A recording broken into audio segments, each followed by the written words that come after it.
first and for all, thank you for giving us the time, and thank you for taking out time for CSR Journal in your very busy and tight schedule. Now, we've already, featured you in the magazine, the CSR Journal. I'd like to know, like, with climate change leading to extreme weather, um, do you think we have crossed the point of no return? I hope not, because I really believe in the power of collective human action. And I hope with every cell in my body that people will make the changes and accelerate and implement the changes that we need to within this decade. We have 8 years to ensure we limit global temperature rise to 1.5 degrees. And it's plausible, it's doable. We have the solutions, we have the technology, we have the ability to do it. But what has been lacking so far is collective will. And I'm desperate that people, genuinely make the change that we need, because it's not just the pandemic that has set us back the way it has, but climate change every day, the way it's happening and what it's doing to communities globally, especially in the Southern Hemisphere, is something that we're all experiencing and we're all witnessing. And I guess it is exactly what human beings need to wake up and recognize the fact that we have only one Earth. And we are paying the price, and we're paying the consequences of our actions. And we have the ability, the know-how, the science, the intelligence, and hopefully even the empathy to bring the change that is required. We need to do our bit to take it. So what is this bit that we need to do? Because we all know that climate change is a real thing. We're experiencing extreme climates. What do you think people should do? Swati, along with putting pressure on governments, industries, and people who are polluting and degrading the environment and who are causing the devastation and destruction, and compelling them to think better, to do better, to act better. Alongside that, I think I truly believe in the power of individual action. I truly believe in the power of 1.3 billion positive actions for the environment. I really feel that if we all come together and recognize that our health, our well-being, our future, our peace, our progress, our survival is dependent on how we treat nature, we can all do better.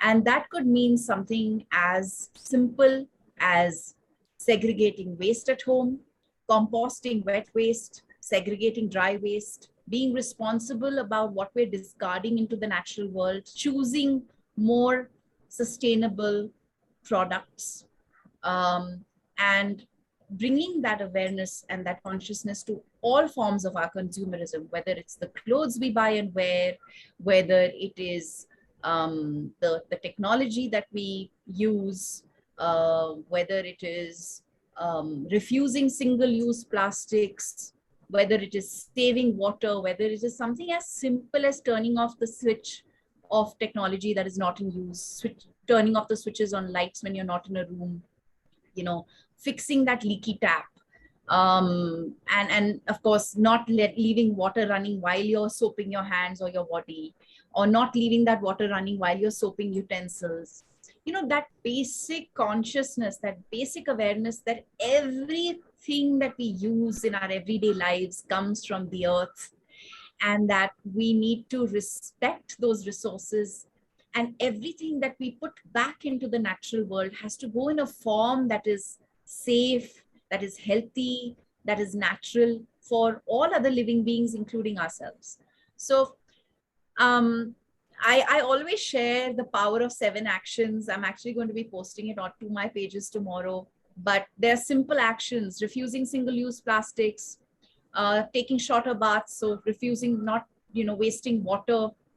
The third action is practicing mostly plant-based diets, so eating more vegetarian food, more fruits, more locally grown and seasonable fruits and vegetables, switching from CFL bulbs to LEDs, um, segregating waste at home, um, growing more trees, supporting organizations that work for the protection and conservation of wildlife and nature. These are 7 actions that I think everybody can easily take. Well, thank you. Very, very valuable they are when to the viewers over here. Now, my next question is Delhi. Coming over to India, Delhi has been constantly at a very severe when it comes to atmosphere. It's sitting on the severe category, and it's been a while. What message would you have to Delhiites as well as the government that they can do? Swati, when we talk about air pollution, we must not limit the conversation to Delhi. Of course, it's the national capital. Yes, it's severely affected. But the fact of the matter is that 18 of the 21 most polluted cities globally are in India, which means that many of our people are severely affected every day. I mean, we lose almost 7 million people to air pollution each year. And the tragic thing about air pollution is that it's a silent killer. It affects all the organs of your body. It especially is more harmful to infants and children and the elderly. And we're all facing the consequences of air pollution. There are so many families that are dealing with all forms of COPD, heart ailments, lung ailments, stroke. So the problem is severe. Now, the thing is, the solutions exist.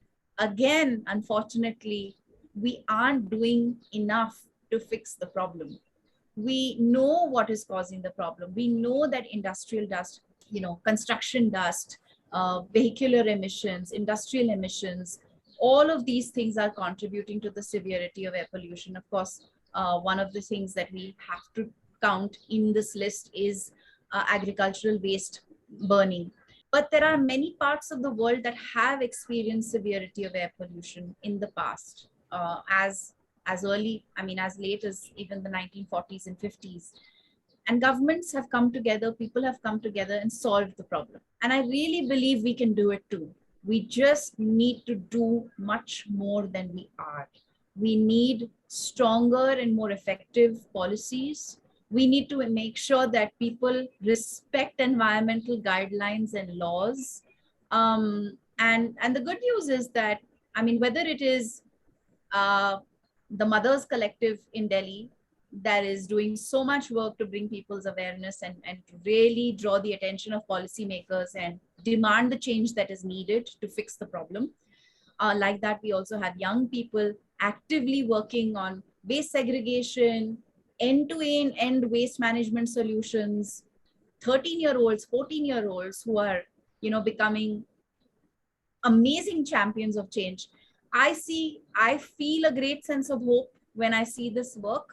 But the ultimate truth is that if you really want large-scale change to occur, governments need to kick into serious action. Talking about action, the pandemic, now that we're sitting in June 2022, India's already done with 2 major waves. The aftermath of pandemic, do you think India's future ready? Not entirely, but and it's awful to say it like it is, but it is the truth. We are already experiencing the severity of climate change. Take, for example, the recent heat waves that so many of our cities experienced. I myself worked in 47 degrees centigrade. And it's not easy. These are inhuman conditions. When the surface temperature becomes almost 50 degrees, to do manual labor in such conditions it's inhuman. And this is going to become, unfortunately, a normality if we continue to not do enough. The fact of the matter is that India believes that the part of the world that is responsible for climate change needs to do more, and that's true. They do. Not only they need to do more, they also need to start directing investments towards us. We need a lot more money coming in to, adapt, mitigate, and to change the systems that exist. We are dependent on coal. We are dependent on fossil fuel. to be able to shift from those patterns of consumption into more green patterns of consumption requires large amounts of money. And we need the world to support us to make the changes that we need. But alongside that, I also feel that our own attitudes need to change. Swati, I work with many governments in various states. I'm very sad to admit that most people still don't recognize how urgent the problem of climate change is. So many people who are working in infrastructure, in development plans, people who are planning our highways and our roads, still do not recognize the importance of conducting thorough environmental checks to ensure that we are not creating any more mismanagement, we're not creating further imbalance.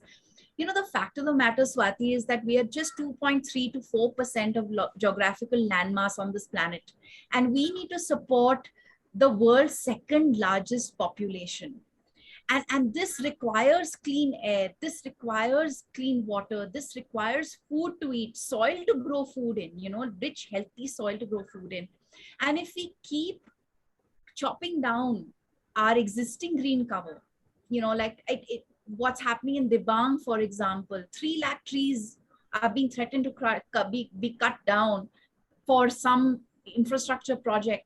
And I know which one it is. I'm not going to mention it right now, but I'm just grateful that there is a people's revolution. There is a people's movement to contest these choices. But why is this happening? Why are we still fighting governments to do what's right by people and planet?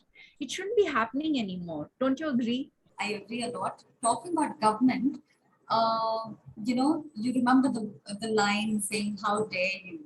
And you had a lot of international governments naming and shaming the poor girl.